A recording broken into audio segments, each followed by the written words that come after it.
The surgical forceps trembled in Dr. Jennifer Hayes' gloved hand, suspended motionless above the operating table as her eyes widened behind protective glasses. What she had just extracted from 72-year-old Robert Anderson's back wasn't the melanoma they'd expected.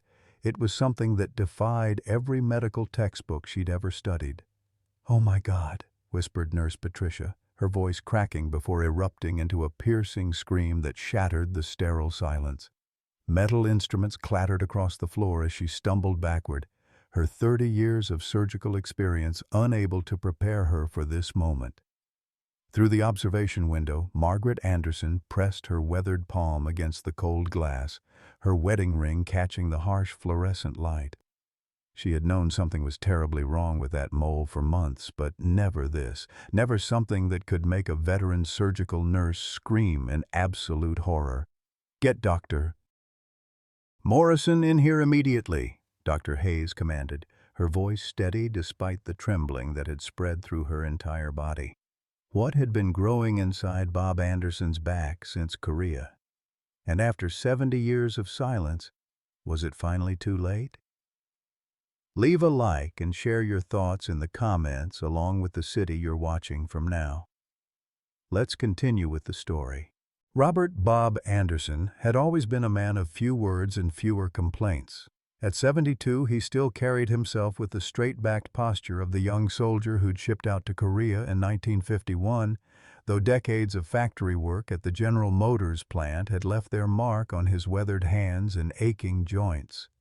His monthly Social Security check of $1,847 barely stretched to cover the basics, but Bob never complained.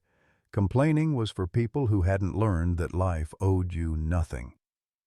"Back in my day, we fixed things instead of throwing them away," he'd often tell his daughter Sarah, usually while tinkering with some ancient appliance in his cluttered garage. His philosophy was simple: work hard, keep your word, and don't be a burden to anyone. It was a code that had served him well through 48 years of marriage to Margaret, though she wished he'd apply less of it to his health. Margaret Maggie Anderson, 70 years old with silver hair she kept neatly pinned, had spent 30 years shaping young minds as an elementary school teacher before retirement. But beneath her patient exterior lay a will of iron that had served her well in managing both unruly third-graders and her stubborn husband. What Bob didn't know, what nobody knew, was that before she'd become Mrs. Anderson, before she'd ever set foot in a classroom, Maggie had served as an Army nurse in Korea.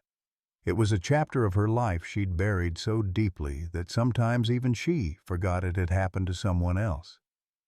Their modest two-story home on Maple Street sat just 3 blocks from the center of Millfield, Indiana, close enough to walk to church on Sundays, but far enough from the main road to avoid the noise.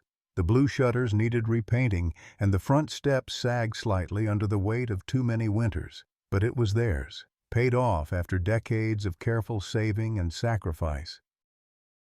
Their monthly income of $2,737 from Social Security and Maggie's teacher pension had to cover everything: Medicare premiums, supplemental insurance, prescription medications that seemed to cost more each month, and the endless maintenance an old house demanded. Sarah Anderson Mitchell, their 45-year-old daughter, had followed an unexpected path into emergency medicine, working long shifts at Indianapolis General Hospital, 3 hours away. Her divorce 2 years earlier had created tension with Bob, who believed marriage was a commitment you honored regardless of circumstances. The distance between them had grown into more than just geographical miles, widened by his disapproval and her exhaustion from juggling single motherhood with demanding 12-hour shifts. Bob's best friend, Dave Mitchell, a fellow Korean War veteran who lived just down the street, provided the kind of companionship that didn't require many words. Their morning coffee ritual at Murphy's Diner had been unbroken for 15 years, 2 old soldiers who understood each other's silences better than most people understood conversation. Dave knew things about Bob that even Maggie didn't know. Dark memories from a frozen hillside in Korea that some men never spoke about, not even to their wives. January 15th, 2024, marked 48 years since Bob and Maggie Anderson had exchanged vows in the small Methodist church on Main Street. Their anniversary tradition remained unchanged through nearly 5 decades. Maggie would prepare Bob's favorite pot roast with her grandmother's recipe. They'd share a single glass of champagne and dance to Sam Cooke's "You Send Me" in their living room, just as they had on their wedding night. Bob woke that morning with a familiar ache between his shoulder blades, the same spot that had bothered him intermittently for years. He'd attributed it to age, to sleeping wrong, to the countless hours he'd spent hunched over assembly lines. At 72, everything hurt.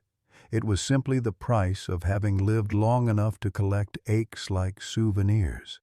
"Real men don't complain about every little pain," he muttered to himself in the bathroom mirror, noting how the gray in his hair had finally conquered the last stubborn patches of brown. His arthritis made buttoning his good shirt difficult, the small buttons slipping through his stiff fingers like minnows. Maggie appeared in the doorway, wiping her hands on her apron. "Need help with those buttons, Robert?" she asked, using his full name the way she did when she was being particularly patient with his stubbornness. "I can manage," he insisted, but stood still as she approached anyway. This silent compromise had become part of their rhythm, his insistence on independence, her quiet assistance, neither acknowledging the exchange that preserved both his dignity and her need to care for him. As Maggie helped slip the shirt over his shoulders, her fingers froze against his back. The mole between his shoulder blades, the one that had been there since he'd returned from Korea, had changed dramatically. What had once been a dark, roughly circular spot about the size of a pencil eraser had transformed into something larger and more sinister. The borders were now irregular, almost spider-like, with varying shades of brown and black that seemed to shift in the bedroom light. "Robert," she said carefully, her teacher's voice emerging, the tone that had quieted even the most defiant 8-year-olds. "When did this mole start changing?" Bob shrugged, reaching for his comb. "It's fine, Maggie. Been there forever." "It's different," she insisted, her heart beginning to race with a recognition she couldn't quite place. "It's bigger. And the shape." She trailed off, staring at the growth that seemed almost alive against his pale skin. "Of course it's different. I'm older. Everything changes." Bob met her eyes in the mirror, his expression softening at her obvious concern. "Anniversary night isn't for doctor talk, honey. Let's enjoy our evening." Maggie reluctantly finished helping him with his shirt, but throughout their quiet dinner, she found herself watching Bob's movements, looking for any sign of discomfort or pain. He caught her staring more than once, responding with a wink or a squeeze of her hand, misinterpreting her worry for romantic reminiscence. They were washing dishes together, their hands moving in the comfortable choreography of decades, when the doorbell rang unexpectedly. Sarah stood on their doorstep with 8-year-old Tyler, both bundled against the January cold. "Surprise?" Sarah said, her breath forming clouds in the frigid air. "We were driving back from Mom Mitchell's and thought we'd stop by to wish you happy anniversary. Hope we're not interrupting anything special." "Never," Maggie said warmly, genuinely pleased despite her preoccupation. "Come in out of the cold." Tyler bounded past the adults with the boundless energy only children possess, rushing straight to Bob, who scooped him up in a bear hug. "Grandpa, I lost another tooth," he announced proudly, displaying the gap in his smile like a trophy. "Well now, the tooth fairy's going to go broke keeping up with you," Bob teased, setting him down and helping with his coat. What happened next would forever divide Maggie's life into before and after. Bob had crouched down to help Tyler with his stubborn snow boots, his back to the boy as he worked the zipper. Tyler, peering over his grandfather's shoulder with the curious intensity of childhood, suddenly pointed and asked in that crystal-clear voice children possess, "Grandpa, why is there a big black spider on your back?" The room went silent. Sarah laughed nervously, beginning to scold. Tyler, don't be silly. But Tyler persisted with the unfiltered honesty that only children could manage. It looks like the spider we found in our basement, the one with the bumpy back and long legs. Bob straightened slowly, reaching awkwardly behind himself. There's no spider, buddy. Grandpa just has an old spot there. Maggie and Sarah exchanged glances, Sarah's expression shifting from embarrassment to concern. Dad, Sarah said quietly, her medical training automatically engaging, let us take a look. It's nothing, Bob insisted, but Maggie was already moving toward him, her heart pounding with a fear she couldn't name. Just let me check to be sure, she said, her voice calm while terror raced through her veins. When Maggie lifted the back of Bob's shirt, the collective intake of breath from Sarah and herself seemed to echo through their small living room. The growth that Tyler had innocently identified as a spider bore an unsettling resemblance to his childish observation. Dark tendrils of discolored skin extended outward from a central mass that had risen nearly a quarter-inch above the surrounding tissue, creating shadows that made it appear to move in the lamplight. "Dad," Sarah said, her emergency physician training taking over despite the shock of seeing her father's condition, "I'm taking a picture of this with my phone, and you're going to look at it." For once, Bob didn't argue. When Sarah showed him the photograph, his weathered face went pale beneath his perpetual winter tan. The growth had transformed into something that looked less like a mole and more like a living creature anchored to his back, its irregular borders reaching across his shoulder blade like grasping fingers. "I'm calling Dr. Williams first thing Monday morning," Maggie said firmly, her voice brooking no argument. "No discussion, Robert Anderson." Bob nodded silently, the image on the phone seeming to steal his usual protestations. That night, for the first time in their 48 years of marriage, Maggie lay awake, listening to fear in the uneven rhythm of her husband's breathing. Around midnight, she felt him stir restlessly. "Maggie?" he whispered into the darkness, his voice carrying a vulnerability she hadn't heard since the early days of their marriage. "It hurts. Never hurt before tonight." She reached for his hand, finding it cold and slightly trembling. "First thing Monday, Bob, I promise." Dr. Patricia Williams had been their family physician for over 20 years, a woman in her early 60s who'd taken over the practice from old Dr. Henderson. Her usual warm demeanor disappeared the moment she examined Bob's back in her small office on Tuesday morning. The cheerful examining room with its faded Norman Rockwell prints suddenly felt oppressive as she studied the growth with a magnifying glass, her expression growing increasingly grave. "I'm referring you to a specialist immediately," she said, already reaching for her prescription pad. "Dr. Jennifer Hayes at the Regional Medical Center. She's young but brilliant, trained at Mayo Clinic." She looked directly at Bob, her eyes serious behind wire-rimmed glasses. "Bob, I don't want to speculate about what this might be, but it needs expert attention right away." "How serious are we talking, Doc?" Bob asked, attempting his usual nonchalance but failing to hide the tremor in his voice. Dr. Williams set down her pen and met his gaze directly. "Serious enough that I'm calling her office personally to get you in this week instead of the usual month-long wait."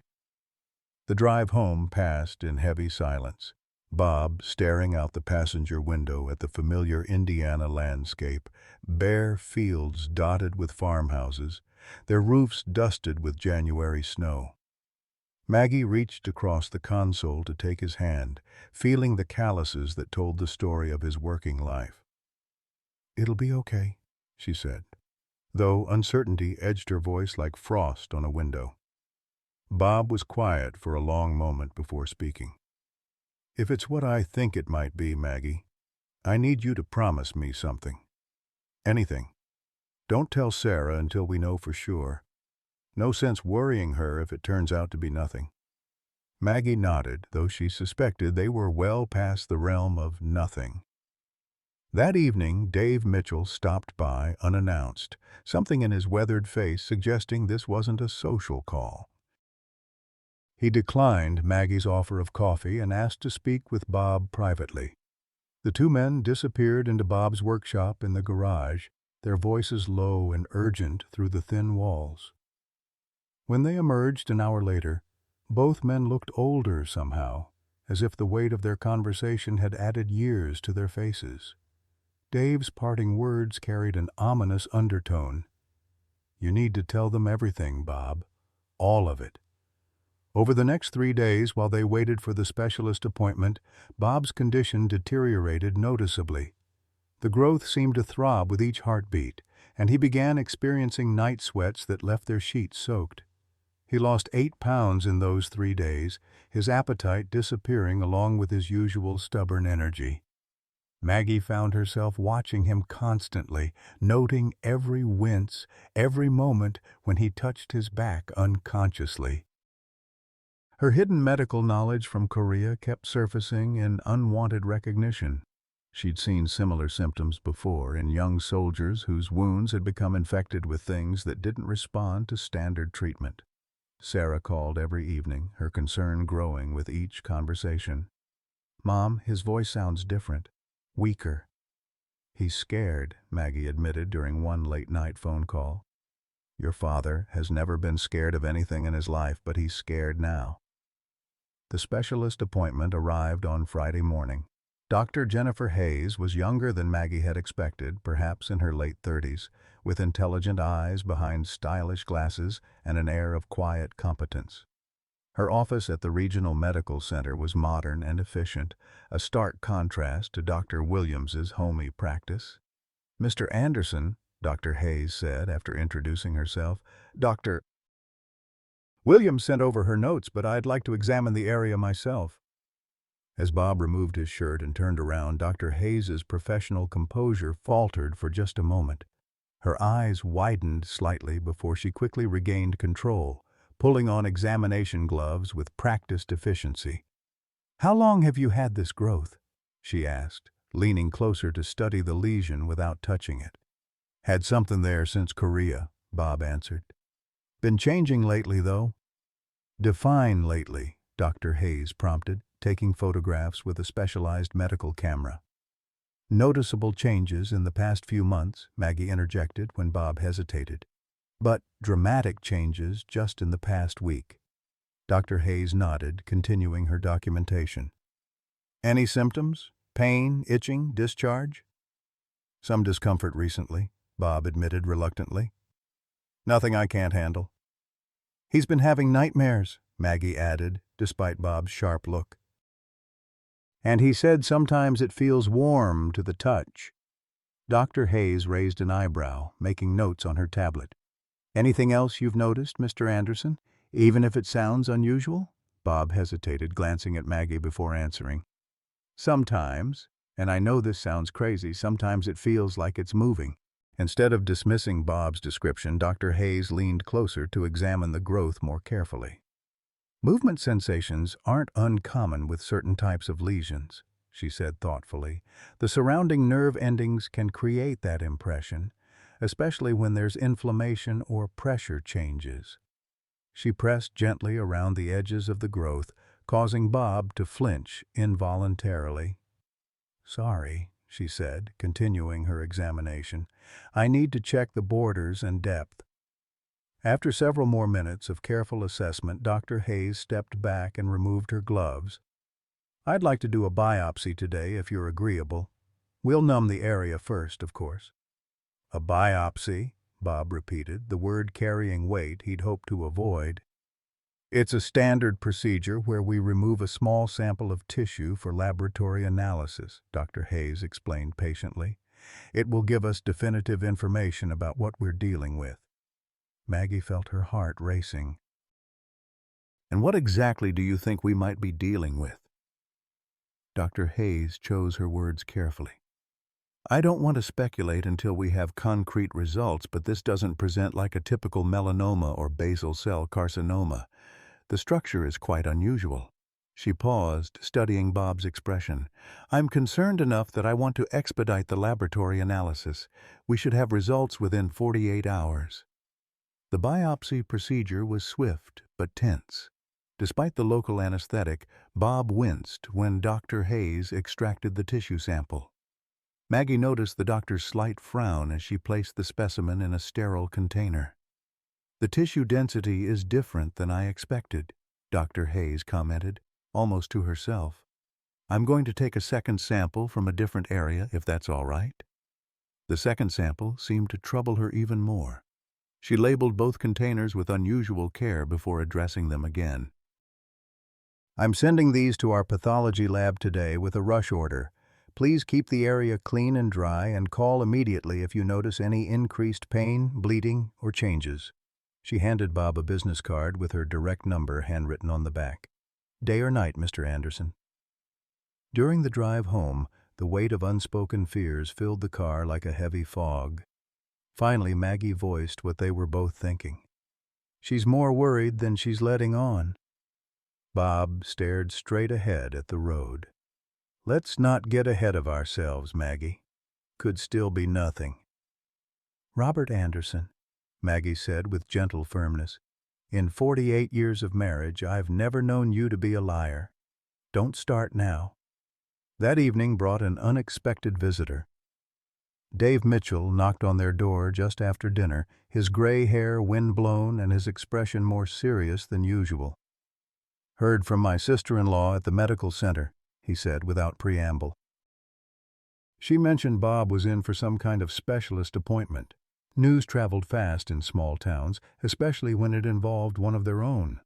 Dave entered, declining Maggie's offer of coffee, his agitation evident in his restless movements. "Show me," he said to Bob, his voice carrying an authority that brooked no argument. The two men had been through too much together for Bob to refuse. He turned and lifted his shirt, revealing the bandaged biopsy site and the surrounding growth that the procedure hadn't disturbed. Dave stared at the area for a long moment, his weathered face growing pale. "Jesus, Bob," he whispered. "It looks just like—" "Like what?" Maggie demanded, moving closer. Dave sank heavily into their worn recliner, suddenly looking every one of his 73 years. "Jimmy Patterson had something similar. Remember him? Radio operator from Charlie Company?" Bob nodded slowly, his expression growing troubled. "Skinny kid from Ohio. Good at poker. That's him." Dave rubbed his face with both hands. "Ran into his widow about 5 years back at a veterans event in Indianapolis. She told me Jimmy died from some kind of rare cancer. Started as what they thought was just a mole on his back, but by the time they figured out what it really was—" He trailed off, unable to finish. Maggie felt her knees weaken and sat on the edge of the couch. "Did they ever determine what caused it?" Dave shrugged helplessly. VA doctors had some theory about Agent Orange exposure, but Jimmy was never in areas where they used that stuff. Said it was some unique type of cancer they'd never seen before. He looked directly at Bob, his eyes haunted. "You were with us in the heavy fighting zones, weren't you? Hill 255 and 52? Bob nodded grimly. 3 weeks of hell. The three sat in heavy silence until Dave spoke again, his voice barely above a whisper. "There's something else, Bob. Before Jimmy died, he told his wife the same thing you've been telling Maggie. He thought the thing on his back was moving, like it was alive." The words hung in the air like a death sentence. Maggie reached for Bob's hand, finding it cold and trembling slightly. Outside, the January wind rattled their windows, adding to the sense of foreboding that had settled over their small living room like a shroud. The next 2 days crawled by with agonizing slowness. Bob's appetite disappeared completely, and he spent most of his time staring out the kitchen window at their snow-covered backyard, lost in thoughts he wouldn't share. The biopsy site remained clean, but the surrounding growth seemed to darken, its spider-like extensions appearing more pronounced in the harsh winter light. Maggie found herself remembering details from her nursing days in Korea that she'd spent 50 years trying to forget. There had been cases, rare ones, of wounded soldiers who developed unusual growths around embedded shrapnel or foreign objects. The military doctors had been baffled by some of the presentations, especially when the growths seemed to have their own blood supply and nerve connections. She'd assisted with one surgery where they'd removed what appeared to be a simple cyst from a young Marine's shoulder, only to discover that the tissue had grown around a piece of metal in ways that defied medical explanation. The attending physician had whispered that it was almost like the body was trying to communicate with the foreign object, but such thoughts were quickly dismissed as unscientific speculation. Sarah called every few hours, her anxiety evident even through their brief conversations. "Mom, should I drive down? I could be there in 3 hours." "Not yet, honey," Maggie replied, though her own certainty was wavering. "Let's wait for the test results." But privately, she began preparing for the worst. She organized their insurance papers, made lists of Bob's medications, and quietly researched cancer treatment options for elderly patients. The financial implications were staggering. Even with Medicare and their supplemental insurance, serious cancer treatment could easily bankrupt them. Their monthly income of $2,737 had always been tight but manageable. Now, looking at potential medical bills in the tens of thousands, Maggie felt a fear that went beyond Bob's health to encompass their entire future. They had $4,300 in savings, accumulated over years of careful budgeting and small sacrifices. It wouldn't last a month if Bob needed serious treatment. The call from Dr. Hayes came Thursday afternoon, earlier than expected. Her voice was controlled but carried an undertone of urgency that made Maggie's heart race. "Mrs. Anderson, is your husband available?" "I'd like to speak with both of you about the biopsy results." "He's right here," Maggie said, quickly putting the call on speakerphone. "We're both listening." "Thank you. The preliminary results are complex. We're seeing abnormal cellular activity that shares some characteristics with melanoma, but there are other findings that don't fit that diagnosis at all." Bob's voice was hoarse when he spoke. "Just give it to us straight, Doc. Is it cancer?" There was a pause before Dr. Hayes responded. "The tissue shows malignant characteristics, yes, but it also contains what appears to be foreign material that's been there for a very long time. Decades, possibly." Maggie's medical training kicked in despite her emotional turmoil. "What kind of foreign material?" "We're not certain yet. It appears to be metallic, possibly shrapnel or a bullet fragment. The unusual aspect is how the tissue has grown around and incorporated this material." "I've never seen anything quite like it." Bob was silent for so long that Maggie wondered if he'd heard. Finally he spoke, his voice barely audible. "Korea. I took some shrapnel during a firefight in '52. Medics said they got most of it out." "That would explain the foreign material," Dr. Hayes said, "but not the unusual tissue response. I need to discuss this case with colleagues at Johns Hopkins and possibly the VA Medical Center. In the meantime, I'm scheduling you for more comprehensive imaging and blood work." After they hung up, Bob sat staring at his hands for a long time. When he finally spoke, his words carried the weight of decades.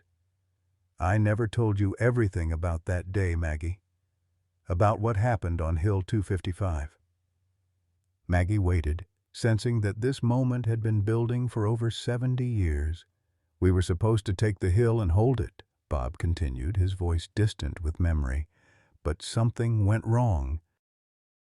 Our intelligence was bad, or maybe the enemy knew we were coming. Doesn't matter now." He looked up at her, his faded blue eyes filled with pain that had nothing to do with the growth on his back. "Good men died that day because of mistakes that weren't theirs to make." The weight of his unspoken burden settled between them like a living thing. Maggie realized that the growth on Bob's back wasn't the only secret her husband had been carrying all these years. The call that changed everything came at 6:47 a.m. on a gray February morning. Maggie answered the kitchen phone while Bob sat at their small table, mechanically stirring his coffee without drinking it. Dr. Hayes's voice was tight with urgency. "Mr. and Mrs. Anderson, I need you to come in immediately. We've received the complete pathology report and there are some critical findings we need to discuss." Bob looked up from his untouched breakfast, reading the alarm in Maggie's expression. "How critical?" he asked, taking the phone. "Mr. Anderson, the tissue analysis shows aggressive cellular changes that require immediate surgical intervention. I've already contacted Dr. Michael Thornton, our chief oncological surgeon. He can see you this morning." The drive to the medical center passed in silence, punctuated only by the rhythmic thump of windshield wipers against the February drizzle. Bob stared out at the bleak landscape, his jaw set in the familiar line that Maggie recognized from their most difficult moments, when his father died, when they'd lost their second pregnancy, when Sarah announced her divorce. Dr. Jennifer Hayes met them in her office, her usually composed demeanor replaced by barely controlled urgency. Beside her sat Dr. Thornton, a distinguished man in his 60s with silver hair and the kind of steady presence that came from years of delivering difficult news.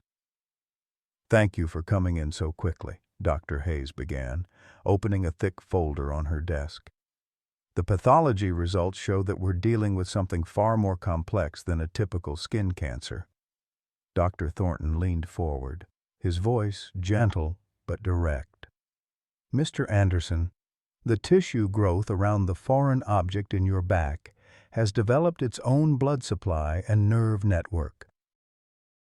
It's no longer simply encapsulating the metal fragment, it's become integrated with your body's systems." "What does that mean in plain English?" Maggie asked, her teacher's instinct for clarity overriding her fear. "It means the growth has become essentially a new organ," Dr. Hayes explained, "one that's consuming significant resources and putting strain on your husband's entire system. That's why he's been losing weight and experiencing fatigue." Bob's voice was steady when he spoke, though Maggie could see his hands trembling slightly. "And if you remove it?" The two doctors exchanged glances before Dr. Thornton responded. "The surgery would be extensive.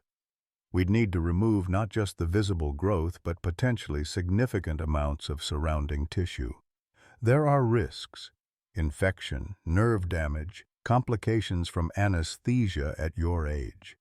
"But if you don't remove it," Maggie pressed. "Without intervention, Doctor," Hayes said quietly, "the growth will continue to expand and draw resources from his body. Eventually, it will begin to compromise vital organs." The word she didn't say hung in the air between them. Fatal. Bob was quiet for a long moment, studying the medical photographs spread across the desk. Finally, he looked up at Dr. Thornton. "How long do I have without surgery?" "Possibly months. Maybe a year if we're fortunate." "And with surgery?" "If everything goes well, you could have many good years ahead of you. But I won't lie. It's a significant procedure with real risks." The financial discussion that followed was almost as devastating as the medical prognosis. The surgery would cost approximately $75,000, not including potential complications or follow-up treatments. Medicare would cover about 80%, leaving them with a $15,000 out-of-pocket expense that might as well have been $1 million given their fixed income. "We have some savings," Maggie said quietly, though they both knew $300 wouldn't make a meaningful dent in such a bill. Dr. Thornton nodded sympathetically. "The hospital has payment plans, and there may be assistance programs available. But let's focus on the medical decision first." After the doctors left them alone to discuss their options, Bob and Maggie sat in the small consultation room surrounded by pamphlets about cancer treatment and financial assistance programs. The industrial carpet and fluorescent lighting seemed designed to drain hope from the room. "Maggie," Bob said finally, "we need to be realistic about this. I'm 72 years old. Even if the surgery goes perfectly, we'd be financially ruined." "Money isn't everything, Robert." "Easy to say when you're not the one leaving his wife destitute." Bob's voice carried a bitterness that surprised them both. What kind of man bankrupts his family for a few extra years? The argument that followed was their first real fight in decades, conducted in harsh whispers in the hospital corridor. Maggie accused Bob of giving up, of abandoning her when she needed him most. Bob countered that she was being selfish, asking him to destroy their financial security for what might be false hope. "I won't do it, Maggie," he said with finality. "I won't leave you with nothing but bills and memories." The drive home was arctic in its silence. Once inside their house, they moved around each other like polite strangers, the weight of their disagreement filling every room. Maggie made dinner that neither of them ate, while Bob sat in his workshop staring at tools he no longer had the energy to use. That evening, Sarah called. Maggie had been dreading this conversation, knowing that their daughter would react with the fierce protectiveness that had defined her since childhood.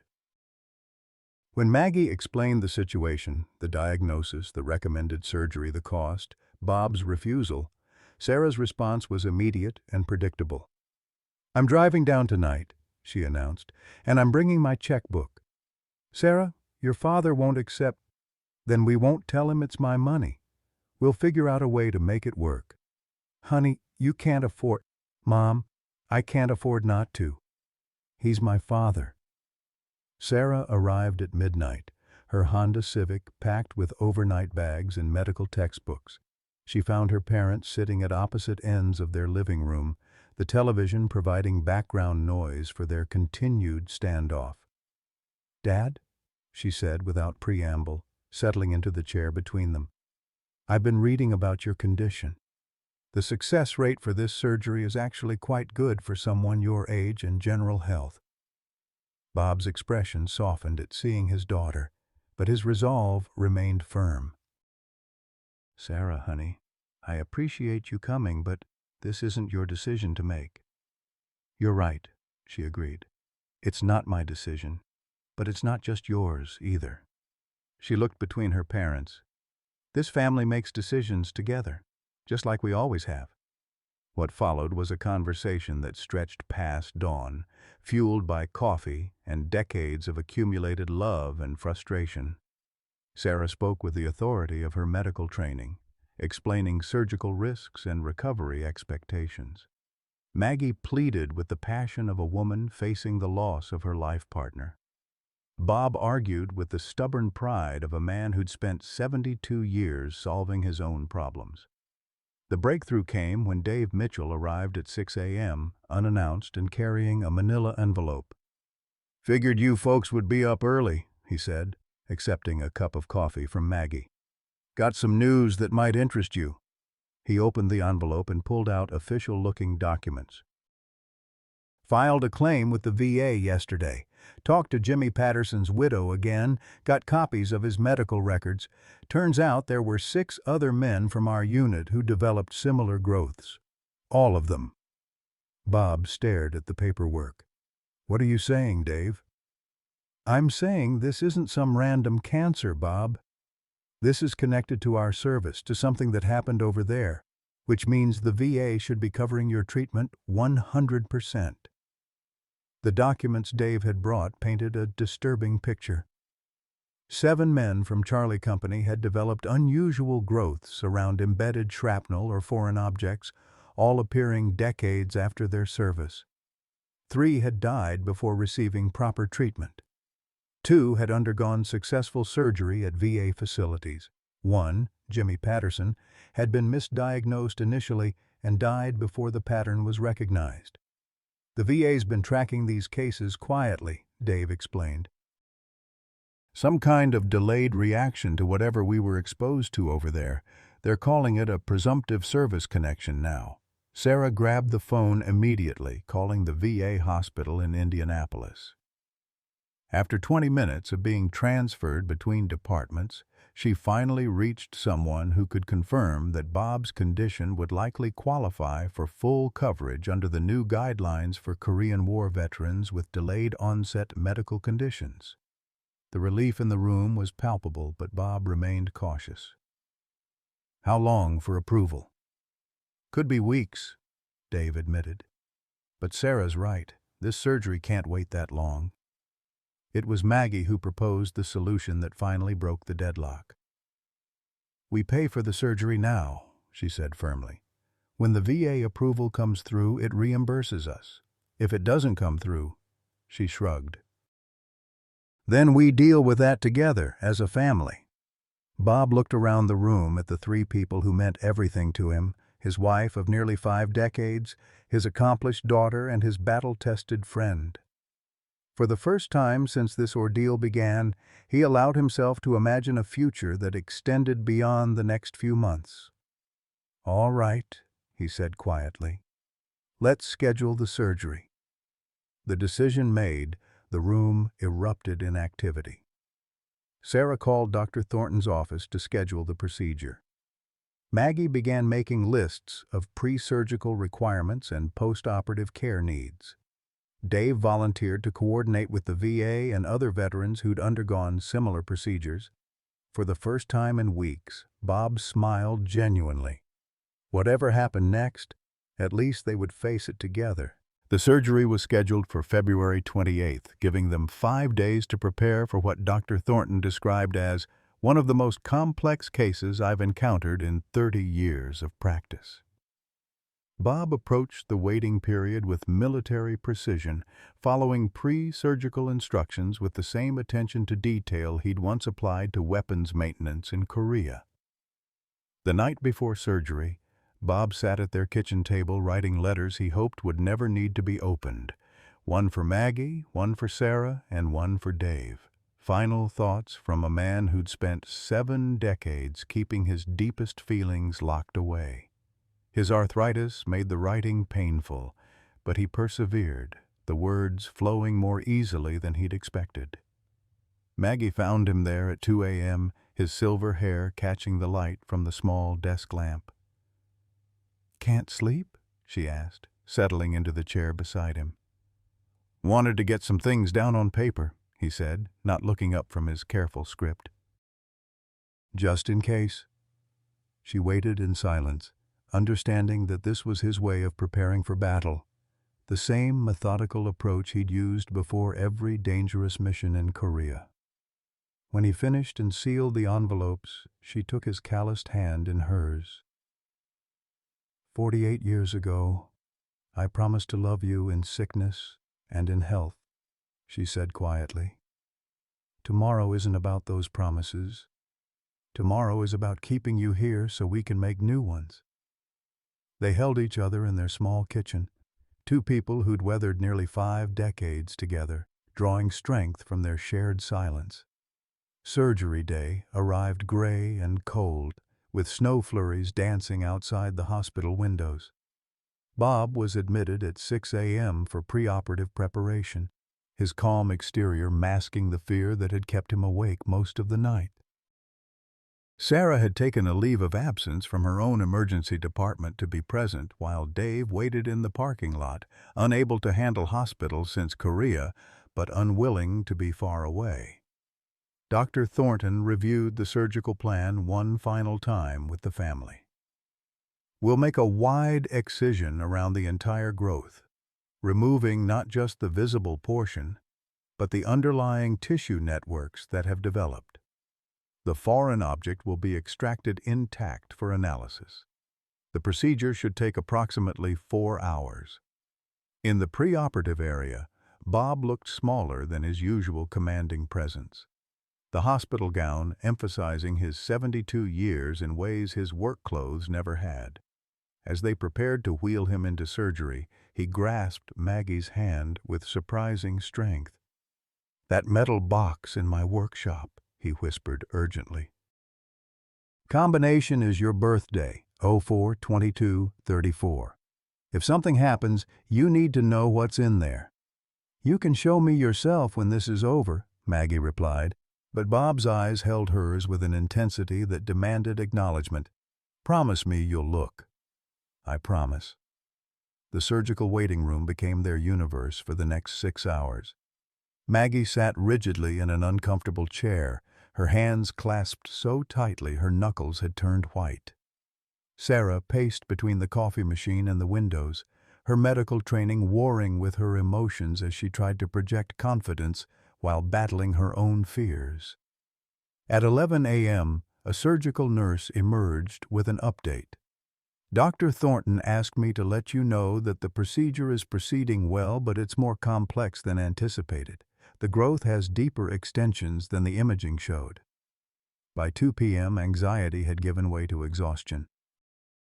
Sarah had called in favors to get updates from colleagues who knew the surgical staff, learning that Bob's vital signs remained stable, but the procedure was challenging. Maggie sat motionless, occasionally accepting cups of coffee she never drank, her mind cycling between prayer and memories of their life together.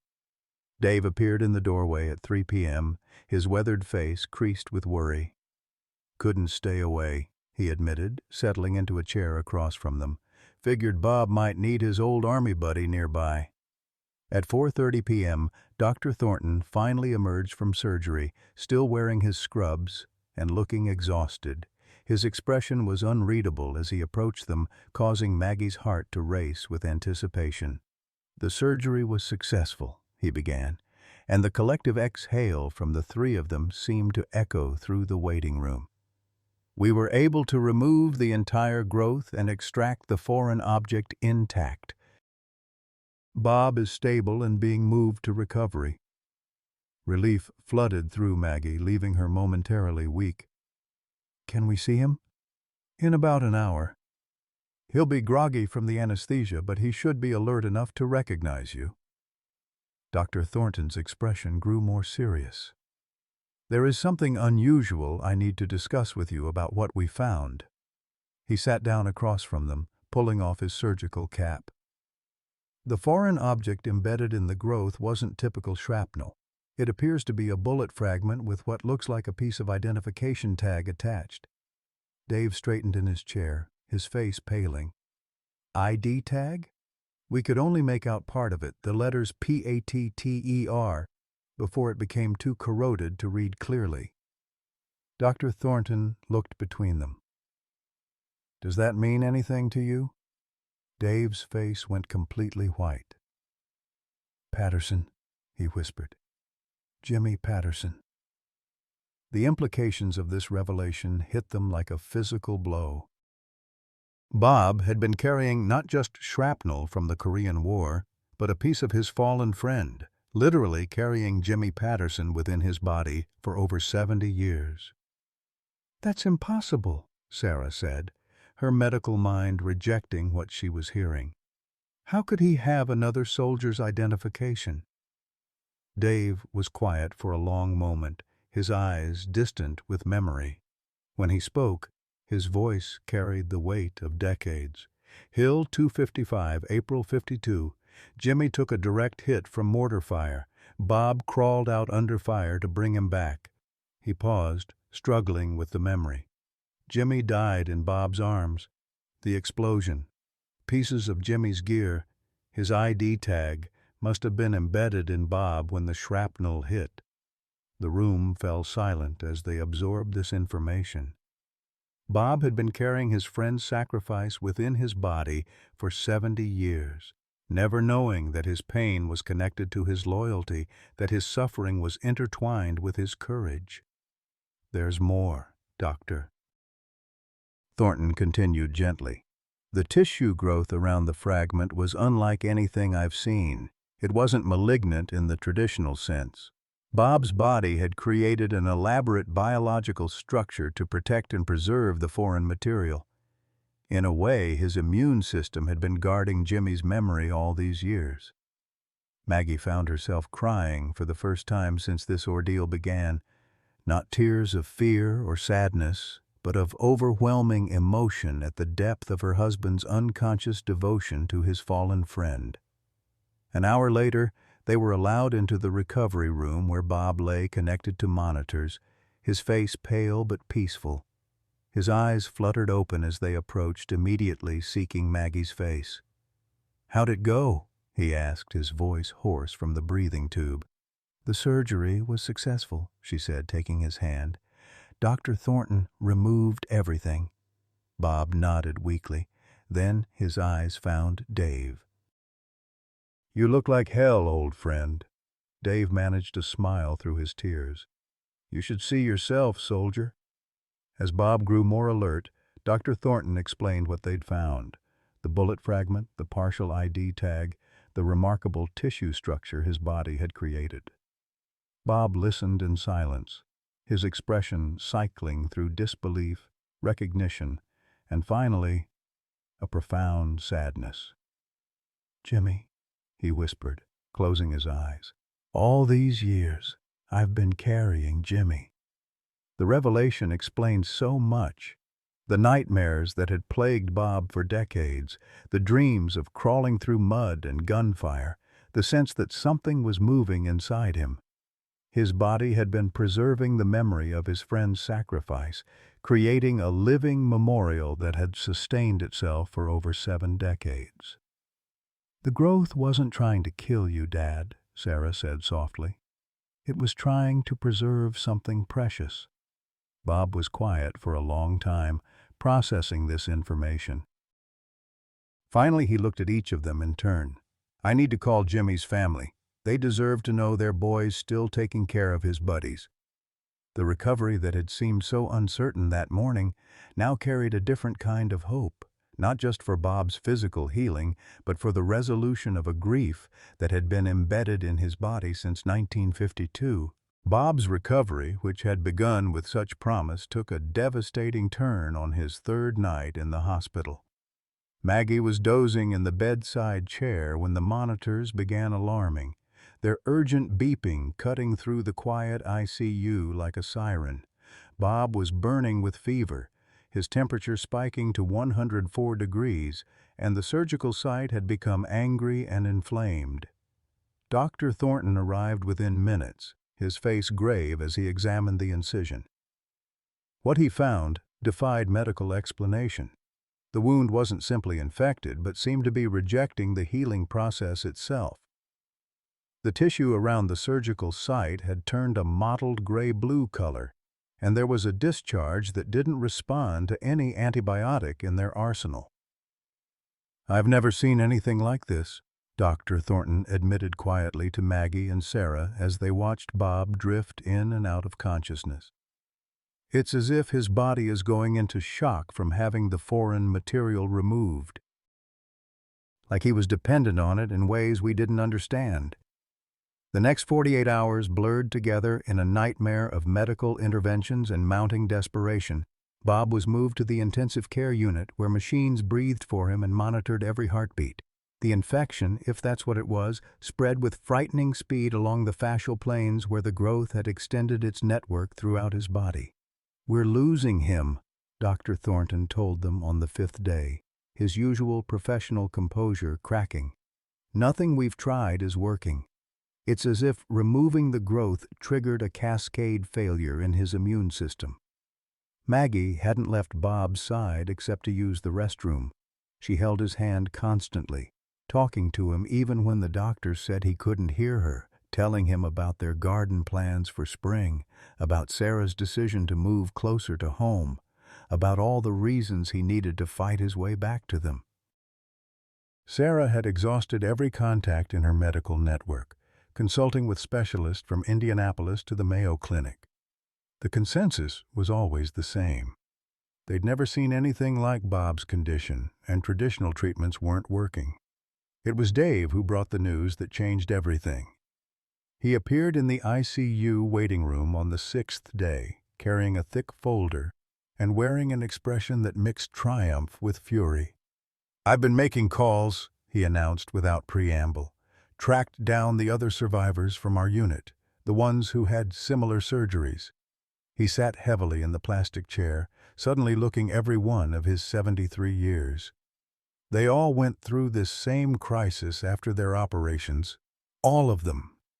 Maggie looked up from her vigil, hope flickering in her exhausted eyes.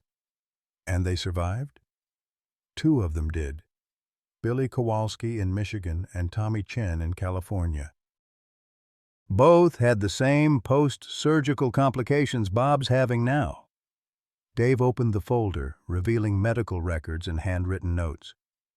"Billy's been in touch with doctors at the VA hospital in Ann Arbor. They've developed a treatment protocol specifically for this condition." Sarah grabbed the documents, her medical training kicking in as she scanned the pages. "This is incredible. They're treating it like withdrawal syndrome, supporting the body through the transition rather than fighting the symptoms. The treatment protocol developed by the VA researchers was unlike anything in standard medical literature. Instead of aggressive antibiotics and immune suppressants, they recommended a combination of supportive care, specific nutrient supplementation, and what they termed memorial therapy, allowing the patient to psychologically process the loss of what their body had been preserving. Dr. Thornton was initially skeptical, but Bob's deteriorating condition left little room for conventional approaches. "At this point, we have nothing to lose," he admitted. "If the VA has successfully treated similar cases, we need to try their protocol." The change wasn't immediate, but it was noticeable. Within 24 hours of beginning the new treatment regimen, Bob's fever began to subside. The gray discoloration around his surgical site started to fade, replaced by the healthy pink of healing tissue. Most importantly, his breathing improved enough that they could remove the ventilator. Bob's first words when he regained consciousness were barely a whisper. "Jimmy?" Maggie leaned close, tears streaming down her face. "He's at peace now, Robert. You carried him home." The psychological component of Bob's recovery proved as important as the medical treatment. With the help of a VA psychologist who specialized in combat trauma, Bob began processing not just the physical loss of the growth, but the emotional significance of what his body had been doing all these years. "Your immune system was grieving," Dr. Patricia Walsh, the psychologist, explained during one of their sessions. "For 70 years, your body was maintaining a connection to your friend. Removing that connection triggered a grief response on a cellular level." The revelation about Jimmy Patterson's ID tag had opened floodgates Bob hadn't realized existed. He began remembering details from that day on Hill 255 that he'd buried for decades. Jimmy's last words, the weight of his body, the promise Bob had made to bring him home to his family in Ohio.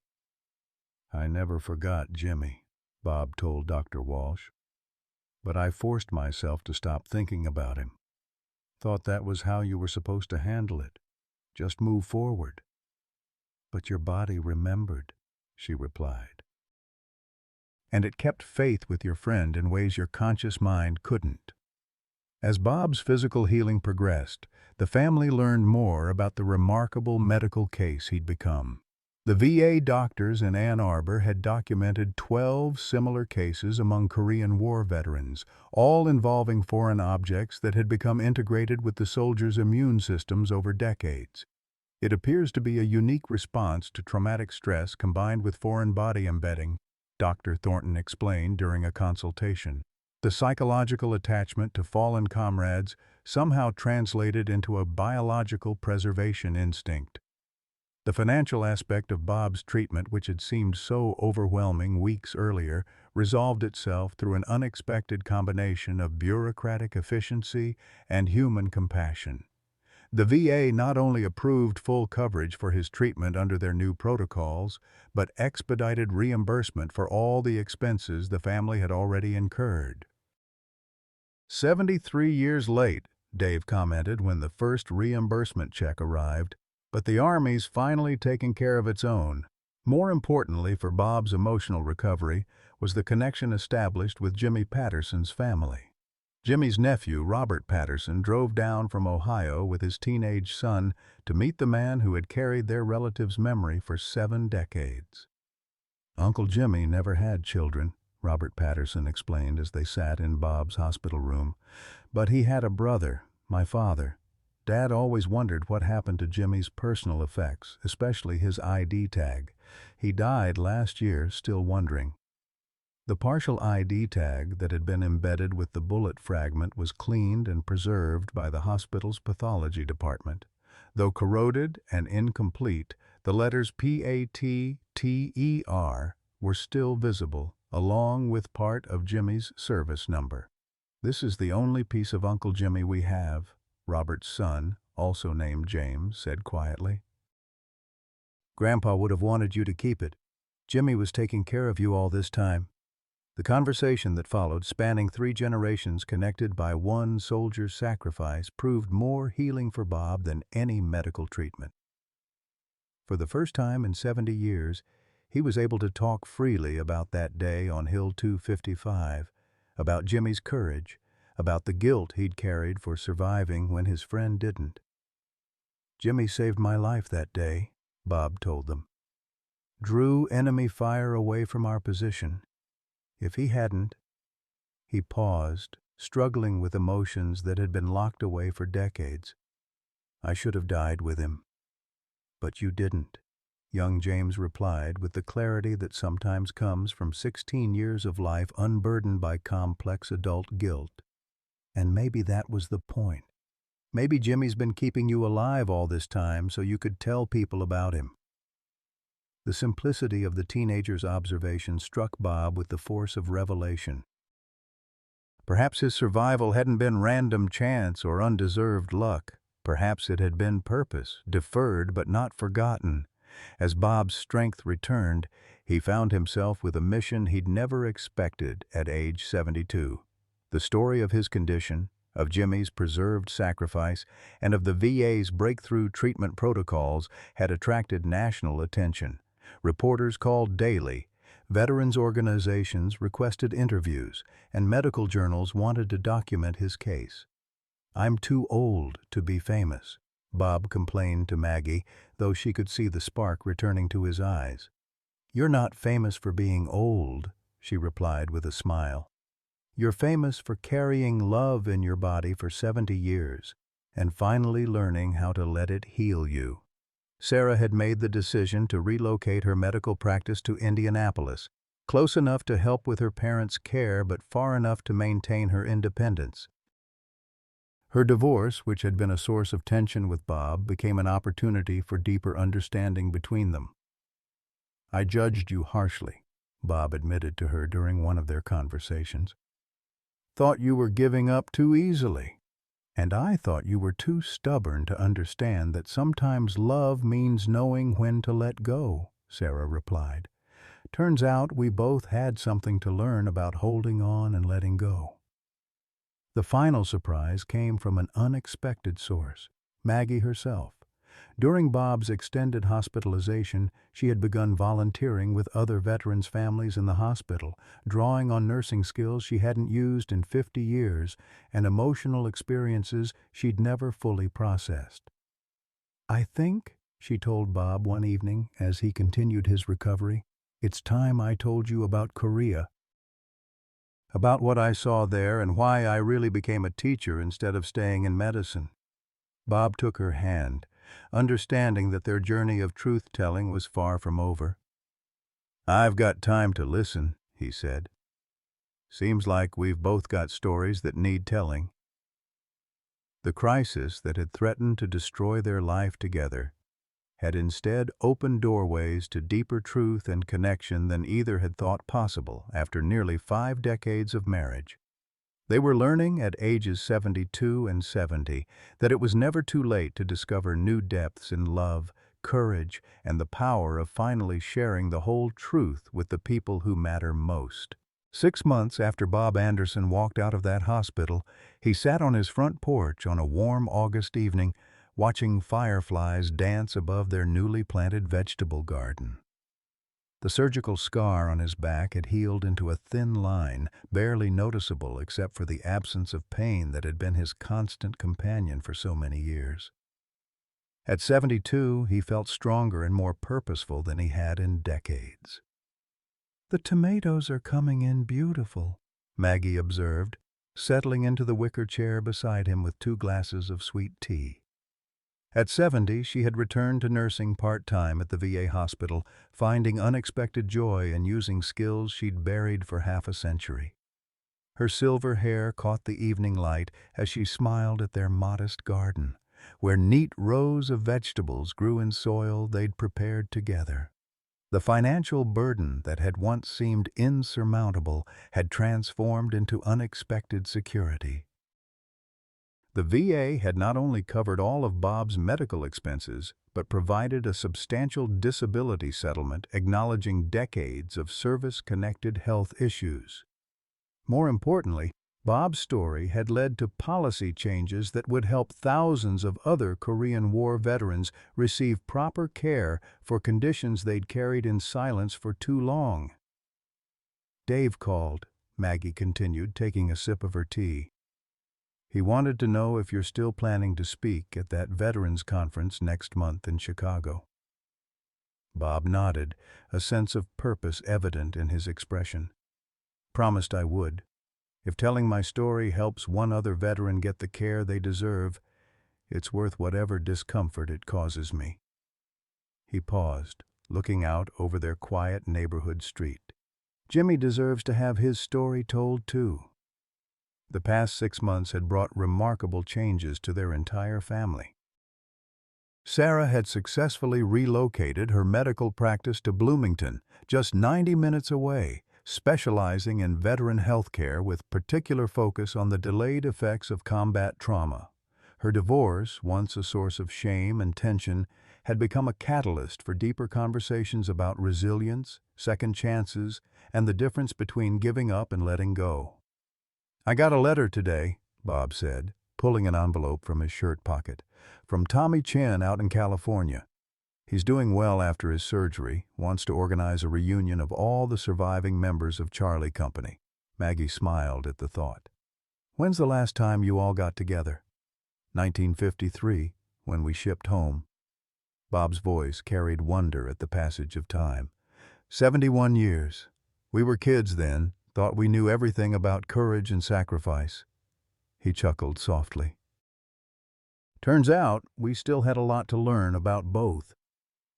The reunion that took place in October brought together 5 men, all in their 70s, who had shared experiences that shaped the rest of their lives.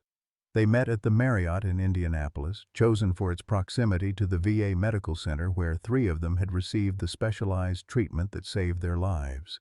Dave Mitchell had organized the gathering with military precision, complete with name tags featuring their 1952 unit photos and a dinner menu of foods that reminded them of anything but Army chow. The conversation flowed easily, decades of separation dissolved by shared memories and the understanding that comes from having survived similar battles, both foreign and domestic. "You know what the strangest part is?" asked Billy Kowalski, the former radio operator from Michigan whose own surgery had preceded Bob's by 2 years. "All these decades we thought we were alone with our secrets, our nightmares, our pain. Turns out we were all carrying pieces of that war inside us, literally." Tommy Chen, who had served as their medic and later became a family doctor in San Francisco, nodded thoughtfully. "The human body's capacity for preserving memory is remarkable. We've learned to think of trauma as psychological, but Bob's case shows us it can be profoundly physical as well." The most powerful moment of their reunion came when they visited the grave of Jimmy Patterson at Crown Hill Cemetery in Indianapolis, where his body had been interred after being returned from Korea in 1953. Bob had brought the preserved fragment of Jimmy's ID tag, sealed in a small frame that the VA hospital had prepared. Standing around the simple military headstone, 5 old men who had once been young soldiers held a memorial service that was 71 years overdue. Bob placed the framed ID tag fragment at the base of the headstone, his voice steady as he spoke. "Jimmy, we never forgot you, but we stopped talking about you. We thought silence was strength, but we were wrong. You kept us connected all these years, kept us fighting, kept us alive to tell your story." He paused, his weathered hands folded in front of him. "Mission accomplished, soldier. You can rest now." The impact of Bob's story had rippled far beyond their small Indiana community. The treatment protocol developed for his condition had been implemented at VA facilities nationwide, helping dozens of other veterans whose bodies had created similar biological memorials to fallen comrades. Medical journals published papers on what researchers termed somatic grief preservation, a phenomenon that challenged traditional understanding of how trauma is stored and processed. More personally meaningful was the scholarship fund established in Jimmy Patterson's name at the local community college, funded by donations from people touched by Bob's story. The scholarship specifically supported children of military families pursuing careers in healthcare, ensuring that Jimmy's sacrifice would continue to save lives for generations to come. As autumn settled over Indiana, Bob and Maggie found themselves planning for a future that had once seemed impossible. They had booked a trip to Korea for the following spring, part of a veteran reconciliation program that would allow Bob to visit Hill 255 for the first time since 1952. Maggie would accompany him, returning to a country where she too had served, but which she had never been able to discuss until now. "Are you nervous about going back?" Maggie asked as they looked through travel brochures showing modern Seoul, so different from the war-torn country they had known. "Not nervous," Bob replied thoughtfully. "Curious, maybe. I want to see what we helped preserve, what Jimmy died protecting." He took her hand, their fingers intertwining with the easy familiarity of nearly 50 years. "And I want to see it with you, finally able to share the whole truth about who we were and what we experienced." Their granddaughter Tyler, now 9, had become fascinated with family history since learning about his grandfather's remarkable medical case. He was working on a school project about Korean War veterans, interviewing not only Bob but several other elderly residents of their community who had served. "Grandpa," Tyler had asked during his most recent visit, "were you scared when you were a soldier?" Bob had considered the question carefully before answering. "Every single day, Tyler. But I learned that being brave doesn't mean not being scared. It means doing what needs to be done even when you're terrified." "Like getting surgery when you were old?" Bob smiled at his grandson's direct assessment. "Exactly like that. Sometimes the bravest thing you can do is trust other people to help you, even when you're used to handling everything alone."